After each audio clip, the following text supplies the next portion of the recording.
This is eCommerce Uncensored. Brought to you by Fast Forward. We're coming to you fully loaded and exposed with all the strategies and techniques for growing your e-commerce business. Hey everyone, and thanks for joining us on another episode of eCommerce Uncensored. This is episode 173. My name's Kevin Manell, and I'm here with Jason Caruso. Oh, Jason. I got to redo this intro. I keep saying it. It's always the same. It's getting mundane for me. This constant saying the same thing. I was thinking about it this morning. I'm like, I wonder if people feel that way. They're like, they're saying the same thing every time they come on. Do you think I should even think about it? Should I worry about it, Jason? No. Am I overthinking it? Like everything else. That brings us into our topic because it's something that I've been doing for the last week is overthinking a lot of the numbers for one of our clients and the campaigns that we're running for them.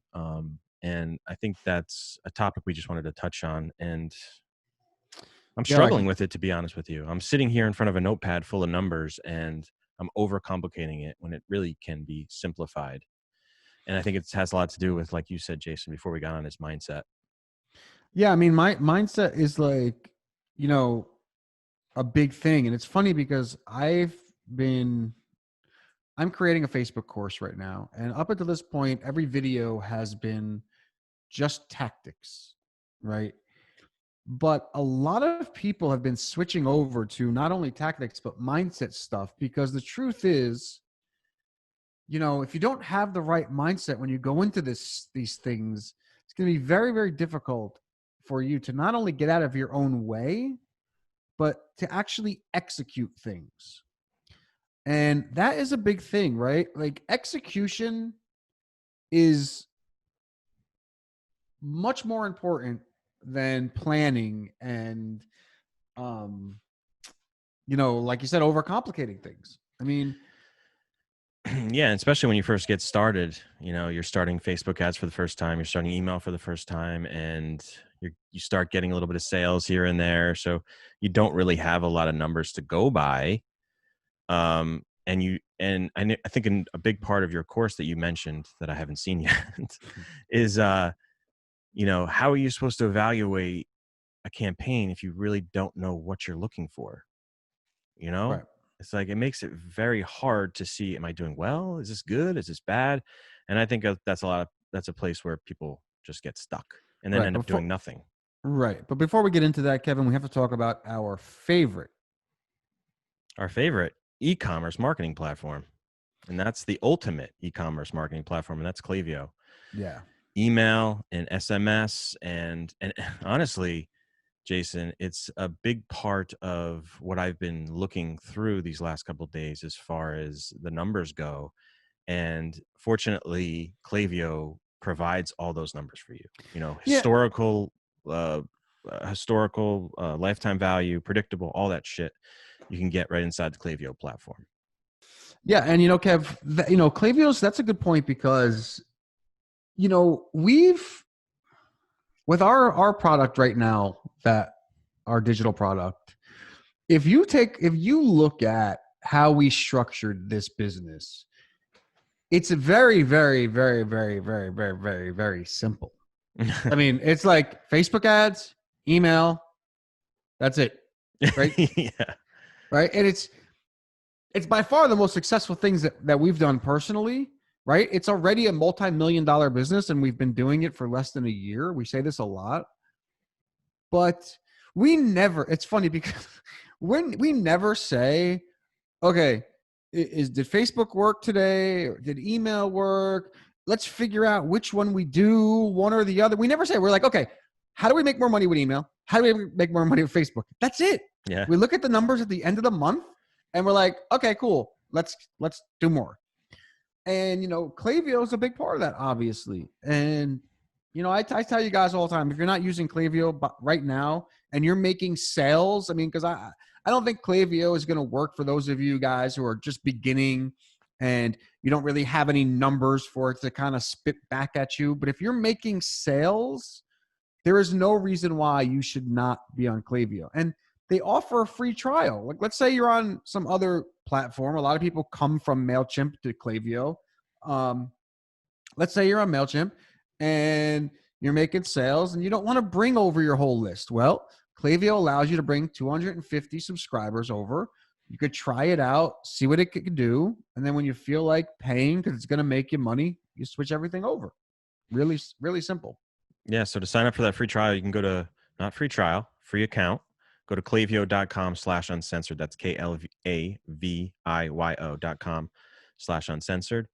And existing customers can go over to klaviyo.com/owned growth stories, where you can actually tell your brand story, how you grew it through owning your marketing, and you can win up to 25 grand.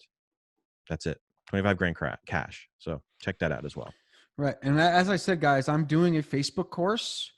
There is a beta price right now that will be gone once the course is done. In fact, if you go to ecommerceuncensored.com/truth and you sign up for that list, you'll get an email that will allow you to purchase the course within 48 hours for like a third of what it's going to be once it launches. I'm going to show you guys everything. You know, one of the biggest, some of the biggest feedback I'm getting from people in the course is that, you know, oh, I heard from this guru I should do this, or I heard from this person that you should do that. He's like, you're saying the complete opposite. I'm like, yeah, well, you're listening to the gurus, and that's the first mistake, because that's what I did for a long time. And then I started really figuring out like, oh shit, you know, maybe I shouldn't just listen to what they're saying. Maybe I should test these things. Maybe I should try them. And in this course specifically, I actually give you I don't just talk about tips, tactics, and techniques. I actually show you how you can make any product successful.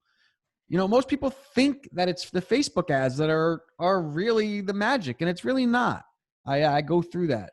Again, ecommerceuncensored.com/truth. Sign up, and then for 48 hours, you can get on the beta pricing.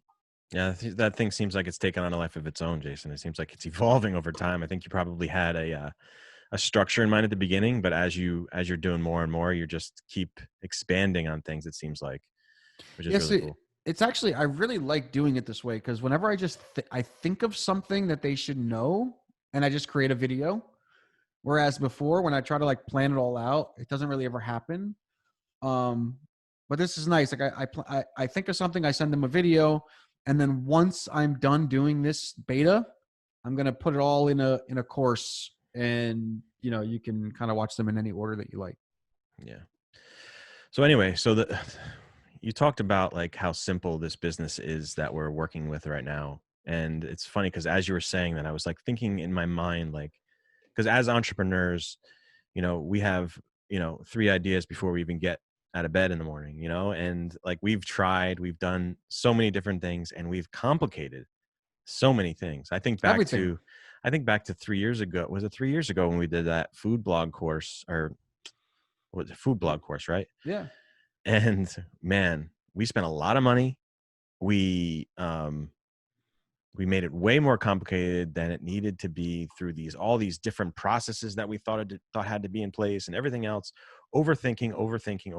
And you just gotta step back and be like, I gotta get my product in front of people, and I have to solve their problem. And I think that's the main mindset you have to have. You know, if your product's got to solve someone's product, and it can be that simple. Solve someone's problem. Yeah. Solve someone's problem, right? Yeah, but I think what happens is, you know, we get so wrapped up in every little detail, right? Like, you know, one thing that this product that we have right now has taught us is like don't sweat the small things.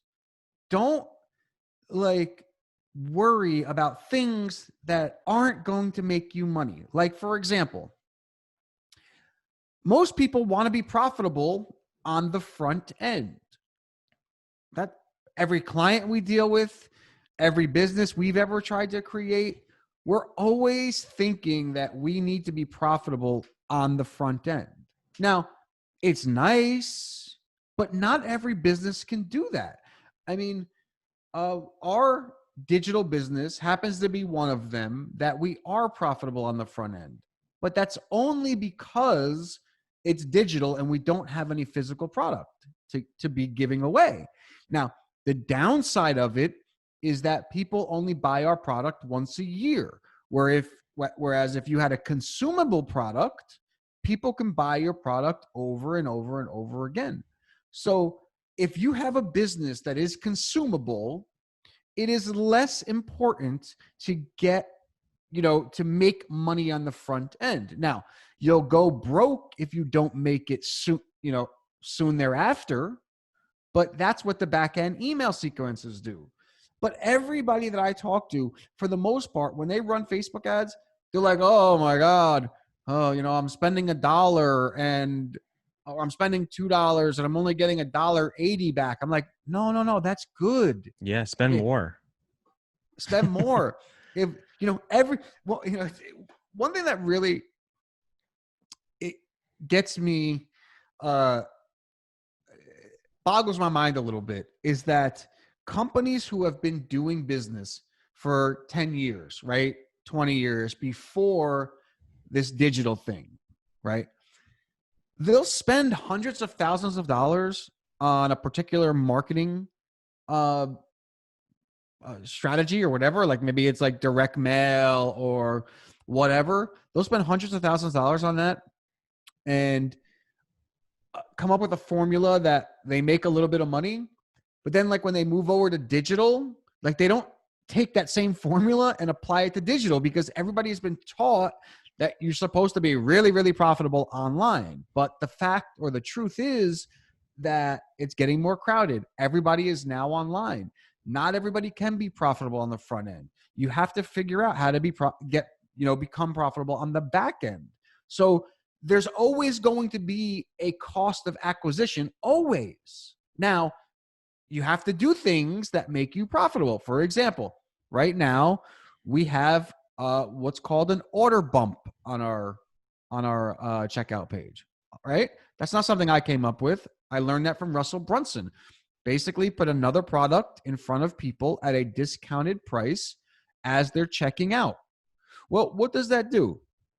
Now, it helps you being profitable. Number one, right? Maybe your average order value is $100. This brings your average order value up to $125. You have a cost of acquisition. So the higher the average order value is, the more profitable you are. You don't have to then, it's like acquiring another customer without having to spend more money to get them because they're already there. So I know I'm kind of like all over the place with this, but the number one step is to get people to buy your stuff. Even if you're losing money, just get them to buy it.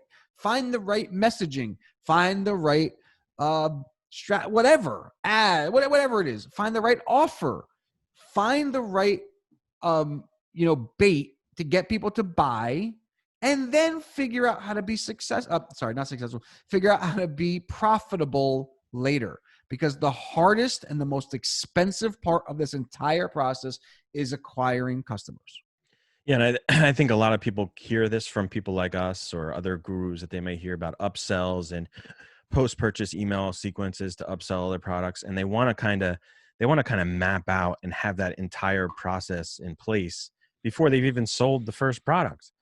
And because when you can figure out that cost of acquisition for the offer that you figured out works the best, then you can kind of work backwards. Okay, I have a $100 product. It costs me $100 to acquire a customer. What else can I offer them after the fact to just maybe an extra $10 on the order? Right, because if you make $10 per order, Russell Brunson says it all the time, is like you don't have a marketing budget. You can spend $1 million and you're going to get 1.1 back or whatever the hell that math is.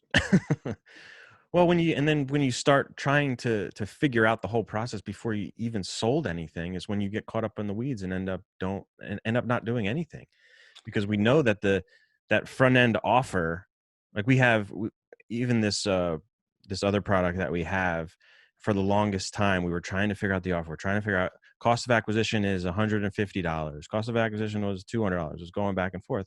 Once we had that sweet spot offer where our cost of acquisition was $150, then we think about, okay, how do we make that profitable? how do we make this company money after we acquire this customer? What else can we give them? What can we add on or create bundles that would just increase that average order value just a little bit to make that front end offer profitable? And Yeah, then forget about that. Then you have lifetime value. How much is that customer going to be worth within the next year? You have to think about that. Yeah, and then the other thing is like, people, businesses, they fall in love with their product so much that they're unwilling to be flexible, right? No. My lipstick is worth $50. I am not giving them any sort of incentive because that's a $50 lipstick. Well, look, that's your problem then. But if they love your product as much as you do, they'll come back and buy it again. You think about it that way. Dude, we give away a product at 50% off during checkout. I mean, I don't really care what the product's worth. I'm just trying to get that order value up so that I'm profitable. It's really only worth what someone's willing to give you money for. Right. We're determining what it costs just by how much we love our product. Yeah. And that's, I think that's where some of these offline businesses struggle online, right? They use flawed metrics to determine whether they're successful or not, right?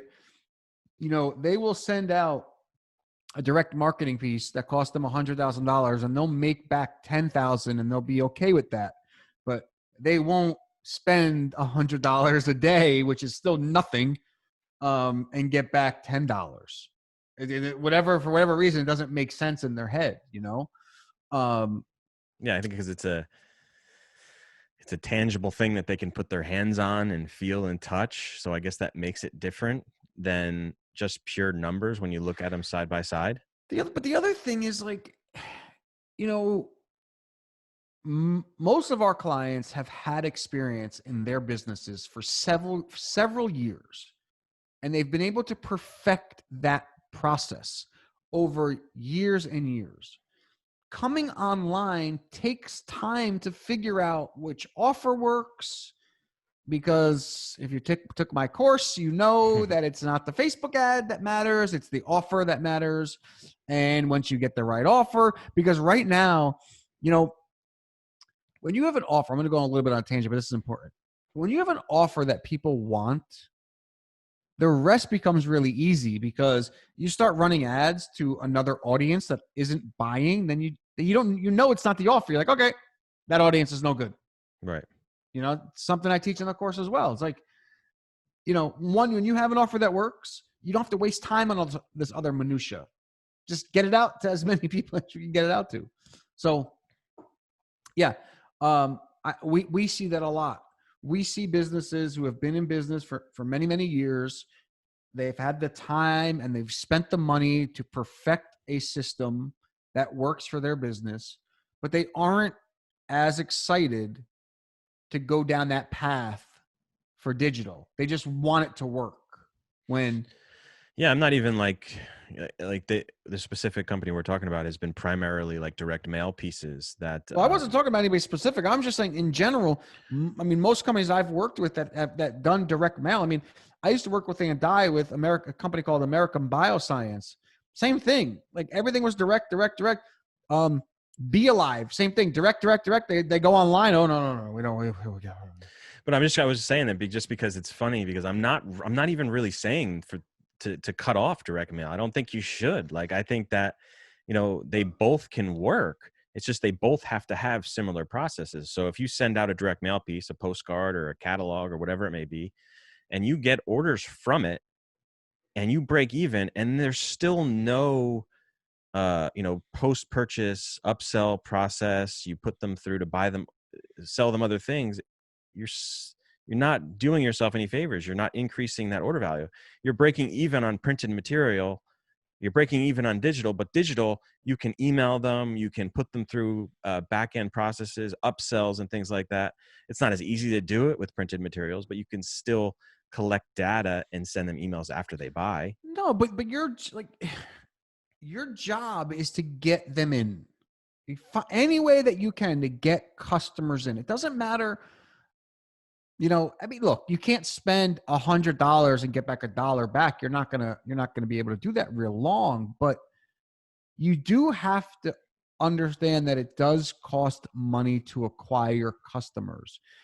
Once you figured out how to acquire customers, then it's time to figure out how you become profitable. But most people are not willing to invest not only the time, but the money into learning those processes. And look, Kevin, the company you're talking about, it's not necessarily the person who we're dealing with call. So even if they wanted to do it, it's not like, it's not like that person can say yes. So generally speaking, I hear it. it's I hear it all the time though, because when people know, my friends of mine or people I meet, they realize I have like an e-commerce marketing podcast or have an agency. They always bring up like, I have this great idea. I want to start this business. I'm like, that's great, but like I sometimes feel bad because sometimes I feel like I have to reel them back a little bit and bring them to right. And they reality. get mad because Because I want to support them and be like, yeah, that's a great idea. I love it. Like I had one of my neighbors came over and she discussed this idea she had for a makeup consultation program. I was like, that's an awesome idea. I love it. But you have to realize this is not an easy thing. You're not just going to put your name out there. Yes, your friend down the street or your cousin will buy your services. But then when you want to scale out, that's when you got to start realizing that it's not an easy thing and it's going to cost money. Money's just not going to start coming in because you came up with a really great idea. And then it's like, I remember Michelle at the end of that conversation, she's like, what, you don't think she had a really good idea? I'm like, no, that's not it at all. No, it's a million good ideas. And then I felt day. bad. I was like, was I discouraging her? I want people to be real, to understand what's involved. And I don't think people understand sometimes that there is, there are rare cases where you're going to put something out there and it's just going to blow up. But for the most part, you're going to have a substantial investment over the first 2, 3, 4. How many people on Shark Tank do you hear go on say that they're profitable after the first year? None of them. Mr. Wonderful says 3.5 years. Yeah. To be profitable. But, getting back to our original topic here and being mindset and understanding that, keeping things simple, there's a reason why keep it simple, stupid is a thing. Yeah. Right. It's true. Look, Kev, if we started another business right now, it'd be real simple. We figure out what the product's going to be, which the next product is probably going to be the Facebook course. We are going to run ads. And the first thing we're going to do is see what it costs us to sell it. It might cost us $1,000 to sell one course. How much is it going to cost to sell it? And how much is that product going to be worth? Then we work backwards and we figure out how to make that make sense. Right. So, and I'll complicate things along the way as much as I can. Yes, you definitely will. I'll put in some really nice email flows and stuff together before we sell anything. And right. And you'll waste all the time and do some retargeting ads and right. Exactly. Instead of just saying like, okay, let's get these ads out there. Let's see what it costs. And that's the thing. Like, let's see what it's going to cost us to sell one of these things. Let's just say we're going to spend $5,000. And if we get one order, we know, all right, we got to figure out how to turn every order into $5,000. Right. But that's not something you're going to know right away. So it makes it difficult. And I get the trouble with the mindset part. Definitely. I feel it and I've seen it over and over again. I get it. That's why I think we talk about it a lot. You drill it into you guys to understand that you have to have a long-term mindset in this game or it's not going to work out. You have to. I mean, we're talking with our partner right now. Like our business is exploding. It's doing phenomenal. I mean, upwards of $200,000 a month in less than a year. And we're like, okay, at some point this is going to run out. We got to figure out what else we can sell these people because, we're doing great. We don't want to get complacent. Complacent. Yeah. Complacent. Complicit is like a crime or something. Complacent. And we want to be ready for the long-term strategy. This is great. It's working now, but what's going to happen in another year, another 2 years or whatever? So, we have an offer coming to the end next week. What are we going to do to adjust? What are we going to do? We do have another one I have to create the landing page for. But that next offer may not work as well as this one. But if people buy it and we make a little money, how do we make that profitable in the end?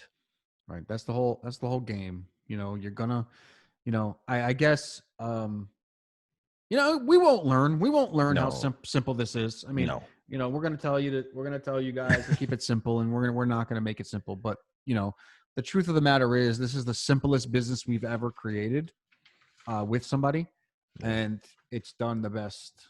I'm By gonna go right far. back to my pad and I'm gonna start writing lifetime value numbers. I have all these crazy numbers: cost of acquisition, average order value, lifetime value, which, by the way, which got me in the weeds a little bit. And to end this off, and coming back to Klaviyo, is the amount of information you can get from Klaviyo, which just makes it worse for me. And the fact that they have all kinds of resources for you to actually teach you how to use it.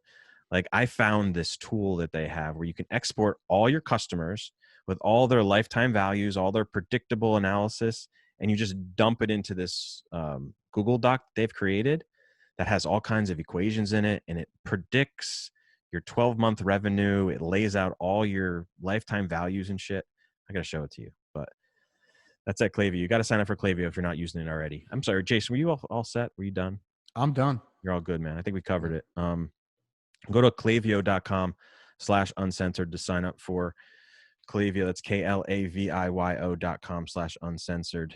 They're a complete marketing platform for email and SMS. And again, all this predictable analysis, which is really awesome. So go check them out. And then you got to check out Jason's eCommerceuncensored.com/truth. Get on that beta group.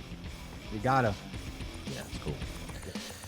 All right, guys. Thank you guys so much for listening. This has been episode 173. As always, you can check us out at eCommerceuncensored.com, and we'll talk to you guys real soon. Later.